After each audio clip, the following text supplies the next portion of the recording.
आज हम अपने YouTube चैनल पे यह बताने वाले हैं कि ITI में फीटर ट्रेड के प्रैक्टिकल को बनाने के लिए या प्रैक्टिकल में दिए गए ड्राइंग को बनाने के लिए हम कौन कौन से विधि का प्रयोग करते हैं या किस तरह बनाते हैं, क्या कार्यविधि का अपनाते हैं, उसको जानेंगे। तो प्रैक्टिकल में कुछ इस तरह के ड्राइंग आपको दिए जाएंगे बनाने के लिए, अर्थात कोई MS प्लेट होगा, अर्थात एक लोहे का टुकड़ा होगा जो इस ड्राइंग के अनुसार दिए गए डायमेंशन के अनुसार हमें उसको बनाना होता है। तो इस ड्राइंग में हमें ये मालूम होता है या ड्राइंग को पढ़ने से मालूम हो जाता है कि लोहे की मोटाई कितनी है या उसमें क्या क्या कार्य करने हैं, किस तरह का आकार देना है, उसके अंदर क्या करने हैं, होल बनाना है, थ्रेडिंग करना है इत्यादि, इस तरह से क्या क्या उसके अंदर करने हैं। तो हम सबसे पहले ड्राइंग को अच्छी तरीके से पढ़ लेते हैं। पढ़ने के बाद हम यह जानकारी एकत्रित करते हैं कि हमें कितने डायमेंशन का, कितने लंबाई, चौड़ाई, मोटाई इत्यादि किस प्रकार से हम उसको बनाएंगे। तो पहला है उसके कार्यविधि, यानी कि अब जो प्रैक्टिकल में जो दिए गए ड्राइंग के अनुसार जब हम जॉब को बनाएंगे तो हम कौन कौन सा कार्यविधि अपनाएंगे, अब स्टेप वाइज हम जानेंगे। अर्थात तो पहला है requirement of the job. Job की रिक्वायरमेंट क्या है? तो रिक्वायरमेंट यही होती है कि दिया गया ड्राइंग के अनुसार जॉब को बनाना। उस जॉब को बनाने के लिए हमें टूल्स और इक्विपमेंट रिक्वायर्ड होगी, यानी कि कौन कौन से टूल्स लगेंगे, हमें कौन से टूल्स की आवश्यकता होगी और किस लिए आवश्यकता होगी। तो जानते हैं, पहले MS फ्लैट की आवश्यकता होगी, अर्थात इसे आम बोलचाल की भाषा में कहीं कहीं MS प्लेट भी कहते हैं या लोहे का टुकड़ा भी कहते हैं।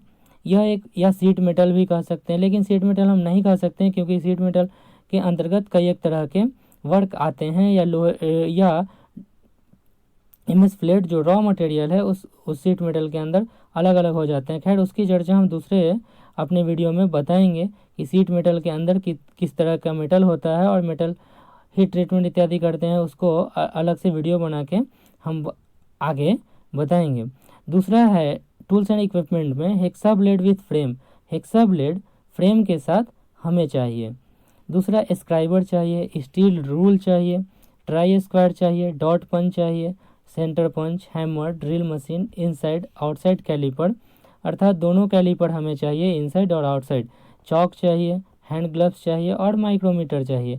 हमें वर्नियर कैलिपर की भी आवश्यकता पड़ सकती है। अगर माइक्रोमीटर हमारे पास मौजूद न हो तब हम वर्नियर कैलिपर का इस्तेमाल कर सकते हैं, और लेकिन अगर माइक्रोमीटर मौजूद हो तब हम माइक्रोमीटर से ही हम उसका मेजरमेंट इत्यादि करेंगे, क्योंकि माइक्रोमीटर वर्नियर कैलिपर से सूक्ष्मतम मान हमें देता है। अब तीसरे कार्यविधि में हम देखेंगे कि रॉ मटेरियल, हमें अभी कच्चा सामग्री क्या क्या चाहिए। तो MS फ्लैट चाहिए और कूलेंट चाहिए। अगर इस तरह का जॉब सामान्यतः फीटर ट्रेड के अंदर आता है, तो फीटर ट्रेड के अंदर किसी भी तरह का जॉब बनाना हो, हम सामान्यतः इन्हीं कार्यविधि को अपनाते हैं। अब देखते हैं आगे।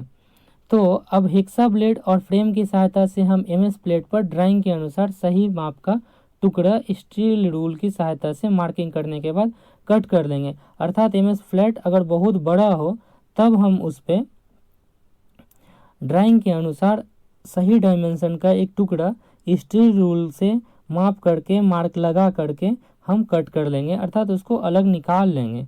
दूसरा क्या करेंगे, उस जॉब को बेंच वाइस पर बांध कर रफ फाइल या उसे हम दूसरे बोलचाल की भाषा में बास्टर्ड फाइल भी कहते हैं, उसकी सहायता से और ट्राई स्क्वायर की सहायता से माप लेते हुए राइट एंगल बना लेंगे। अर्थात हम उसके चारों कोने को हम 90 डिग्री में बना लेंगे। तीसरा, जॉब पर मार्किंग मीडिया का प्रयोग करते हुए स्क्राइबर, स्टील रूल और ट्राई स्क्वायर की सहायता से ड्राइंग के अनुसार मार्किंग कर लेंगे। जब हम 90 डिग्री अर्थात ट्राई स्क्वायर और फाइल की मदद से, रफ फाइल की मदद से जब हम उसको 90 डिग्री बना लेंगे, राइट एंगल बना लेने के बाद हम मार्किंग करेंगे।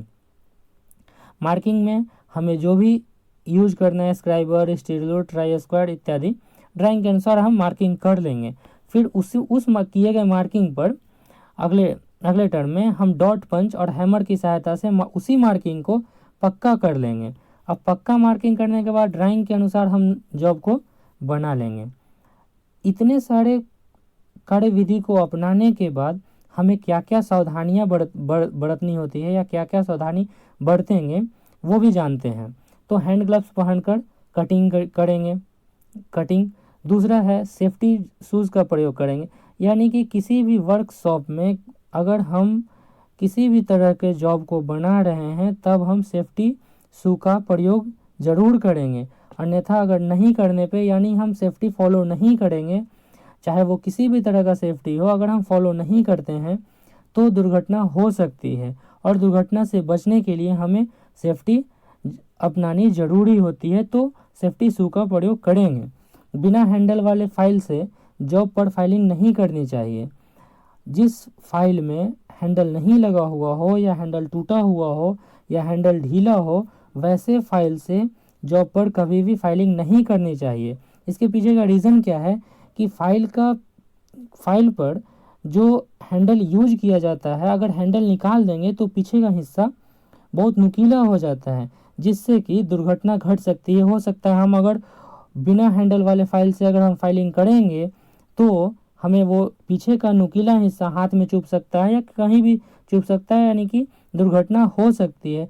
तो दुर्घटना न हो इसके लिए हमें कोई भी फाइल जिस पे हैंडल ना हो या हैंडल ख़राब हो चुका हो, ढीला हो, वैसा यूज नहीं करना चाहिए।